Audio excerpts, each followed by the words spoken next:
চাওক, আজি আমি ৰাজ্যজুৰি আমাৰ প্ৰতিখন জিলা সমিতিয়ে দুঘণ্টীয়া অৱস্থান ধৰ্মঘট কাৰ্যসূচী ৰূপায়ণ কৰিছে। আপোনালোকে অৱগত হৈছে যে মূল্যবৃদ্ধিয়ে আকাশ পাইছেগৈ। এই মূল্যবৃদ্ধি ৰোধ কৰাৰ ক্ষেত্ৰত অসম চৰকাৰ বা অসম চৰকাৰৰ এটা ব্যাগম যোগান বিভাগ আছে, সম্পূৰ্ণৰূপে ব্যৰ্থ হৈছে। আজি মুখ্যমন্ত্ৰী ডাঙৰীয়া দুৰ্নীতিৰ পৰা আদি কৰি সকলো ক্ষেত্ৰত আজি চৰকাৰখন পথ যোৱাৰ পিছত মূল্যবৃদ্ধি কেনেকৈ আজি সাধাৰণ শ্ৰেণীৰ ৰাইজে আজি যিখিনি খাবলগীয়া বস্তু সেইখিনি আজি তেওঁলোকে ইমান দামত কিনিবলগীয়া হৈছে যে তেওঁলোকে 25 বাৰ ভাবিবলগীয়া হৈছে বজাৰত যাবনে নাই, পৰিয়ালক তেওঁলোকে খুৱাব পাৰিব নে নাই, এনেকুৱা কথা ভাবিবলৈ। তেনে সময়তো কিন্তু মুখ্যমন্ত্ৰী ডাঙৰীয়া বা যোগান বিভাগে আজি পিঁয়াজৰ মূল্য কওক, আলুৰ মূল্য কওক, দালিৰ মূল্য কওক, তেলৰ মূল্য কওক, গেছৰ মূল্য কওক, কোনো নিয়ন্ত্ৰণহীনভাৱে তেওঁলোকে মূল্য বৃদ্ধি কৰি গৈছে, কিন্তু নিয়ন্ত্ৰণ কৰাত সম্পূৰ্ণ ব্যৰ্থ হৈছে, যাৰ কাৰণে আজি সৰ্বসাধাৰণ ৰাইজ আজি ভুক্তভোগী হ'বলগীয়া হৈছে। গতিকে মই প্ৰথমতে দাবী কৰিছোঁ, মুখ্যমন্ত্ৰী ডাঙৰীয়াক আহ্বান জনাইছোঁ যে অকৰ্মণ্য যিজন মন্ত্ৰীয়ে বজাৰ চুই পোৱা নাই, যিজন মন্ত্ৰীয়ে 1 কেজি আলু কিনি পোৱা নাই, যিজন মন্ত্ৰীৰ যোগান বিভাগ কি বস্তু এইটো সম্পৰ্কে তেওঁৰ জ্ঞান নাই, সেইজন মানুহক বহুৱাই বজাৰ নিয়ন্ত্ৰণ কৰিব নোৱাৰে, মূল্যবৃদ্ধি ৰোধ কৰিব নোৱাৰে। গতিকে যোগান বিভাগৰ মন্ত্ৰী ফণীভূষণ চৌধুৰীক অপহৰণ কৰিব লাগে। আৰু ফণীভূষণ চৌধুৰীৰ যদি অকণমানো তিলমানো যদি ৰাইজৰ প্ৰতি দায়বদ্ধতা আছে, মই ভাবিম যে তেখেতে আচলতে এই মূল্যবৃদ্ধি ৰোধ কৰিব নোৱাৰাৰ কাৰণে তেওঁ নিজেই পদত্যাগ কৰিব লাগিছিল। আৰু মুখ্যমন্ত্ৰী ডাঙৰীয়া আটাইতকৈ ডাঙৰ কথা হৈছে যে মুখ্যমন্ত্ৰী ডাঙৰীয়া যোৱাকালি যেতিয়া যোগান বিভাগৰ লগত সভা কৰিলে, ৰাতাৰাতি পিঁয়াজৰ মূল্য কিছুমান বজাৰত 30ৰ পৰা 40 টকা হেৰাস কৰা হ'ল।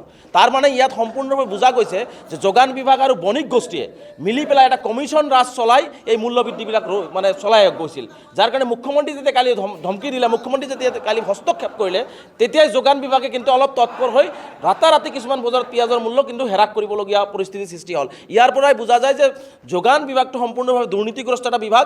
যোগান বিভাগত এটা কমিশ্যন ৰাজ চলিছে, যাৰ কাৰণে তেওঁলোকে 24 ঘণ্টা হোৱাই নাই তাৰ আগতে তেওঁলোকে কিছু পৰিমাণে পিঁয়াজৰ মূল্য হেৰাস কৰিবলগীয়া হৈছে।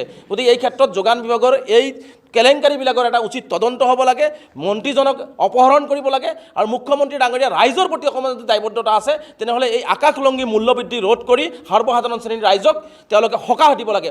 অন্যথাই চৰকাৰখন যিধৰণে যাওঁ অৱস্থা হৈছে, তেনেহ'লে 21 পোৱাৰ আগতে এই যিখিনি আস্থা চৰকাৰৰ প্ৰতি আছে সেইখিনিও হয়তো নোহোৱা হৈ যাব, আৰু মুখ্যমন্ত্ৰী আৰু সপোনতো কেতিয়াও হয়তো মুখ্যমন্ত্ৰী হ'ব নোৱাৰিব। গতিকে ৰাইজৰ আস্থাৰ বিশ্বাস অটুট ৰাখি এই মূল্যবৃদ্ধি ৰোধ কৰাৰ কাৰণে ব্যৱস্থা গ্ৰহণ কৰিব লাগে।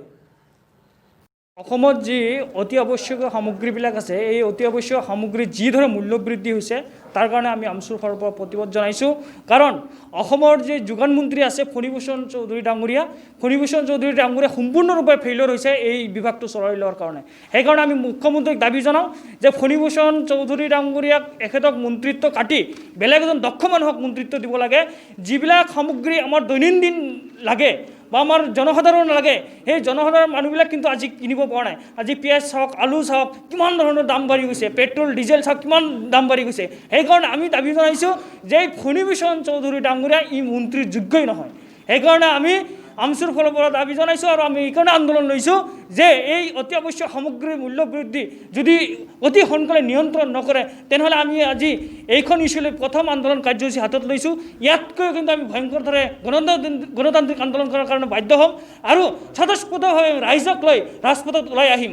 কাৰণ যিবিলাক বস্তু লৈ দৈনন্দিন মানুহ জীয়াই থাকে, যিবিলাক খালে মানুহ জীয়াই থাকিব পাৰে, সেইবিলাক বস্তুৰ এনেকুৱা দাম বাঢ়ি গৈছে। সেইকাৰণে আমি এতিয়াও সময় আছে, অসমৰ মুখ্যমন্ত্ৰী ডাঙৰীয়া এতিয়াও আপোনাৰ সময় আছে যে আপুনি অতি শীঘ্ৰে এই অতি আৱশ্যকীয় সামগ্ৰী বস্তুবিলাকৰ দামটো হ্ৰাস কৰিব লাগে। আৰু দেখা গৈছে এইখন চৰকাৰ মানুহৰ যিবিলাক সমস্যালৈ মাত মাতিব লাগে সেইবিলাক সমস্যালৈ কিন্তু মাত মতা নাই। এই চৰকাৰখন মাত মাতিছে এটা জাতীয় বা ধৰ্ম মেৰুকৰণ কৰি ৰাজনীতি কৰিব বিচাৰিছে, আৰু যিবিলাক মানুহৰ সমস্যা এই সমস্যাখিনি উত্থাপন কৰিব বিচৰা নাই।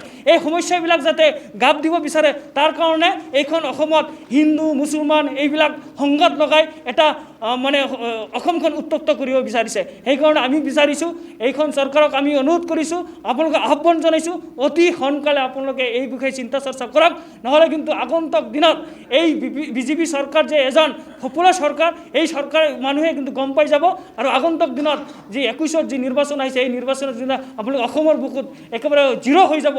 তাৰ কাৰণে আপোনালোকে সাজু থাকক, আৰু সেইকাৰণে আমি আজি এই আন্দোলন কাৰ্যসূচী হাতত লৈছোঁ।